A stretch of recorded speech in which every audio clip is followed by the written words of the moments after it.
Yon mga masters, bali 8 videos, araw-araw tuwing umaga na po tayo mag-a-upload. Maraming salamat sa mga solid kong masters dyan na patuloy pa rin na sumusuporta sa aking mga ina-upload na kwento o videos. At sa mga hindi nag-skip, maraming salamat po sa inyong lahat. At mag-iingat po kayo palagi and God bless. Magandang gabi mga masters, bali ngayon po ay 8 videos po ma-upload ko po sa aking YouTube channel. Tama nga mga masters, 8 videos nga po ma-upload ko. Yon, what's up mga masters? Nandito na naman tayo sa panibagong araw, panibagong kabanata na naman ang pagsasama-samahan natin ngayon guys.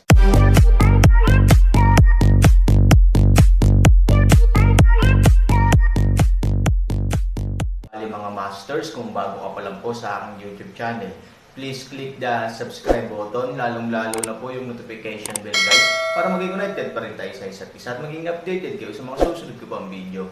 Bali mga masters, bago natin umpisahan ng kwento ay mag-shoutout po muna tayo para sa mga solid nating tagapakinig. Shoutout kay Jeps, shoutout kay Norlisa Sugay. Yun na nga mga masters, no? Bali hindi na ito patagalin. In 3, 2, 1, let's go!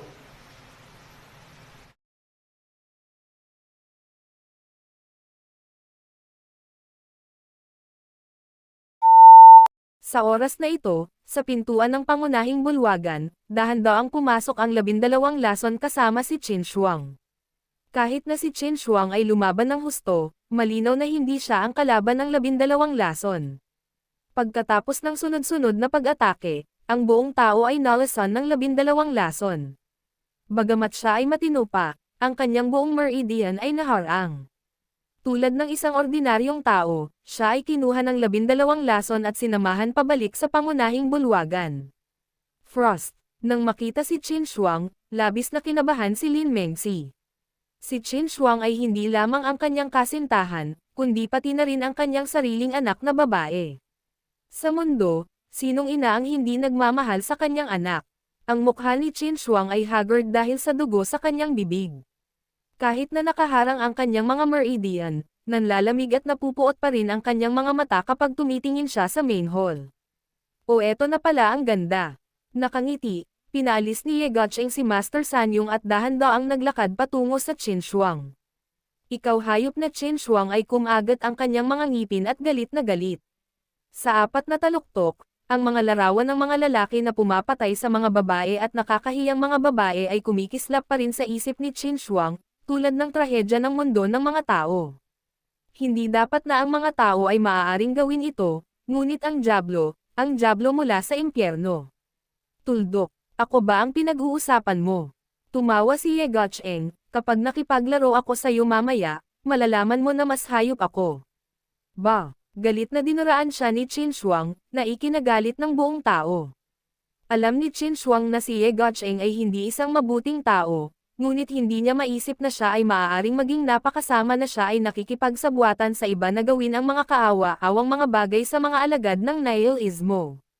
At least, iyon ay ang kanyang mga nakababatang kapatid na lalaki at nakababatang martial na mga kapatid na babae mukha. Si Ye Guocheng ay hindi lamang nagkaroon ng kahit katiting na galit, ngunit pinunasan ang kanyang mukha gamit ang kanyang kamay, at pagkatapos ay matako na inamoy ang kanyang kamay, insenso. Ito ay talagang walang malasakit ng ngiti. Si Ye Guocheng ay malumanay na tumingin kay Qin Frost younger martial sister, hindi mo ba alam, galit kang tingnan, napaka-charming din.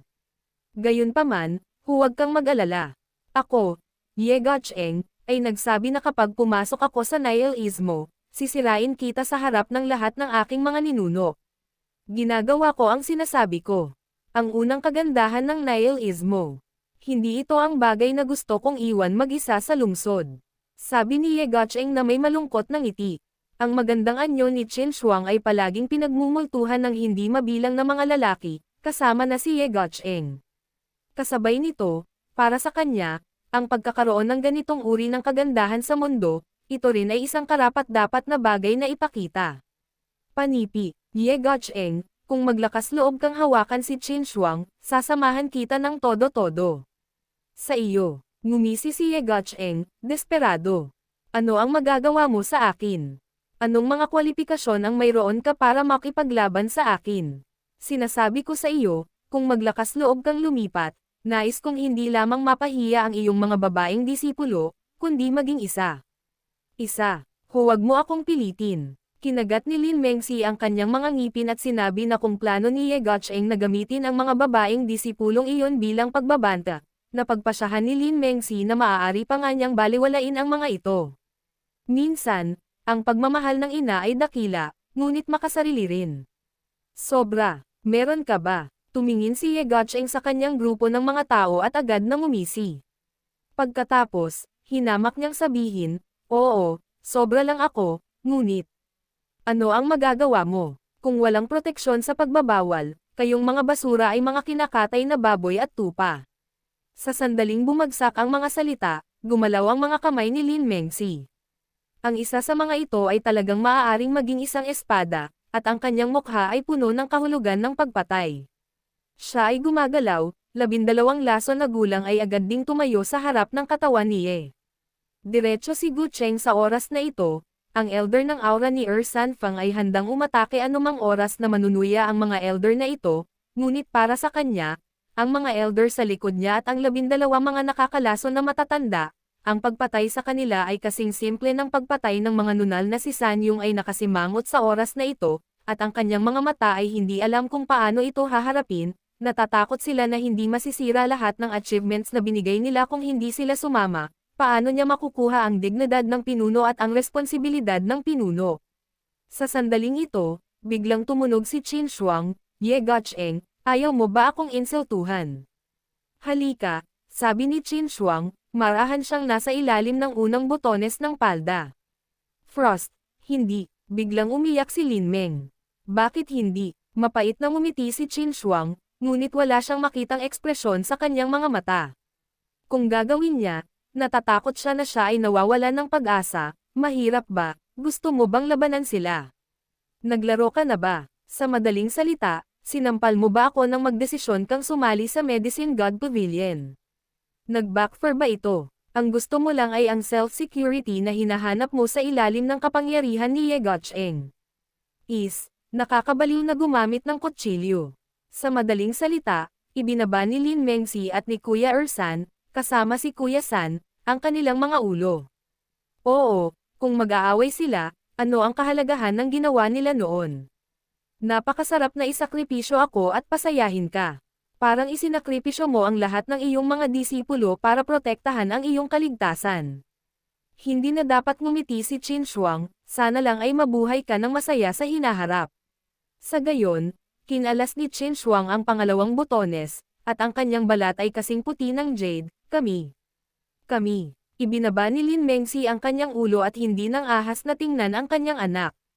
Oo, tama siya. Natahimik din si Elder Ursen. Tinanong din nila ang kanilang sarili sa kanilang sarili kung tama ba ang desisyong kanilang iginiit, na pabuntong hininga si Asanyong. Bagamat sinasabing ang lahat ng mga pagpipilian ay para sa kapakanan ng mga alagad ng nihilismo, na itatanong ko sa aking sarili, ito ba ay talagang mabuti para sa kanila? Natatakot ako na ito ay isang grupo lamang ng mga tao na natatakot na piliin ang Aaron at ipaghiganti niya. Magkano ang kinalaman nito sa mga mahihirap na disipulo? Ngunit kapaki-pakinabang ang pagsisisi, halika, ka-Guocheng. Malungkot na tumawa si Qin Shuang at nilutes niya ang ikatlong butas. Ang kanyang mukha ay napakapait. Biglang inangat ni Lin Meng ang kanyang ulo, kinuyam ang kanyang mga labi, pagkatapos ay nagbuhos ng espiritu sa kanyang katawan, at direktang sumugod sa matandang lalaki na may 12 lason. Ngunit kasama niya mga nagawa, ang paghampas sa matandang lalaki ng 12 lason ay parang paghampas ng bato ng isang itlog. Ang buong tao ay direktang tinamaan ng 12 lason na matandang unyon at bumagsak sa lupa ng husto, na may dugong lumabas. Nang makita ito, gustong tumulong ni Elder 23, ngunit bahagyang itinaas niya ang kanyang paa sa takot ngiti, hayaan mo siyang mabuhay. Hindi ba siya proud kay Qin Shuang? Hinayaan ko siyang panoorin, ang kanyang mapagmataas na anak na babae, ay iiyak sa harap ko, gaano kahabag-habag sa isang ngiti, pumunta si Ye Guocheng kay Qin Shuang, kung gusto mo siyang mabuhay, gusto mo bang alisin ko ito para sa iyo, o gawin ikaw na ang bahala? Kinagat ni Qin Shuang ang kanyang malambot na ngipin at dahan-daang iniabot ang kanyang kamay sa pang-apat na botones. Hindi. Lin Mengzi malakas na dagandong, luha ay hindi maaaring makatulong ngunit dumaloy pababa. Pasimpleng napalingon sina Elder Ersen Feng at Sanyong sa isang tabi. Kaya ang pag-insulto kay Qin Shuang ay hindi lamang pag-iinsulto sa kanya, kundi pati na rin sa pag-insulto kay Lin Mengzi at sa iba pa. Pero ngayon, bukod sa pagpikit nila, may choice pa ba sila? Ang lahat ng mga resulta ay kanilang sariling pagpipilian. Maaari lamang nilang sisihin ang kanilang sarili, hindi ang iba, hindi pa banggitin kung ano ang makapagliligtas sa kasalukuyang sitwasyon. Ang mga paghihirap ngayon ni Qin Shuang ay dulot ng mga ito. Boom! Bigla, sa sandaling ito, ang buong nihilismo ay biglang yumanig ng marahas. Lahat ng tao sa bulwagan ay hindi maiwasang sumunod sa isa. Agad na sumimangot si Ye Gucheng at ang iba pa at hindi maiwasang tumingin sa labas ng bulwagan. Anong problema? Malamig na sabi ni Ye Gucheng. Hindi ko alam. Parang lindol. Sa oras na ito, bamulong ang unang lason na matandang lalaki. Hindi. Malamig na umiling si Huyan.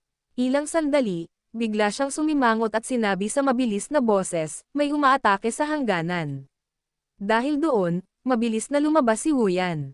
Pagkatapos, sa isang galaw sa kanyang kamay at isang pagbigkas ng mantra, ang buong hangganan sa ibabaw ng kawalan ay biglang naging malinaw. Mula sa loob, makikita mo ng diretso ang labas. At sa panlabas na bilog sa oras na ito, isang figure ang nakasabit doon. Tulad ng Diyos ng digmaan. Tumingin si Qin Shuang sa likod, isang pares ng matigas na kagandahang mga mata, biglang nagkaroon ng sigla, gumalaw din, at maging ang mga luha. 3,000 na. Siya yon. Dumating nga siya. Ito ay nagpapakita na siya ay palaging may bigat sa kanyang puso. Bagamat hindi nasisiyahan ang manliligaw at hindi magiging kasing husay ni Ivory, hindi siya magsisisi sa kanyang buhay kung makukuha niya ang tulong nito sa kritikal na sandaling ito. Nandito ka ba para iligtas ako? Sa pagtingin sa figure ni Aaron, pinipigilan ni Qin Shuang ang pagluha at pag-ungol. Sino ba yan? Galit na umungol si Ye Gucheng. Alam na siya ay nasa nihilismo. Mayroon pa ring mga tao na may lakas ng loob na umatake sa nihilismo. Seryoso ka ba sa kanya? Sina Elder 23 at Lin Mengzi at Sanyong ay hindi mula sa pagtingin sa labas ng hangganan, sa oras na ito, puno ng hinala. Nagsusuot ng maskara. Siya ba ang lalaking maskara sa bibig ni Shuanger? Dahan-daang sumimangot si Lin Mengzi. Lalaking nakamaskara. Sumimangot si Ye Gucheng, at ang kanyang puso ay masikip at galit. Sino ang taong may maskara? Nakakatakot ka sa pagsasabi nito. Malamig na ngumiti si Qin Shuang. Takot ako hanggang kamatayan. Ye Gucheng cold voice disdains, karapat-dapat din ba siya?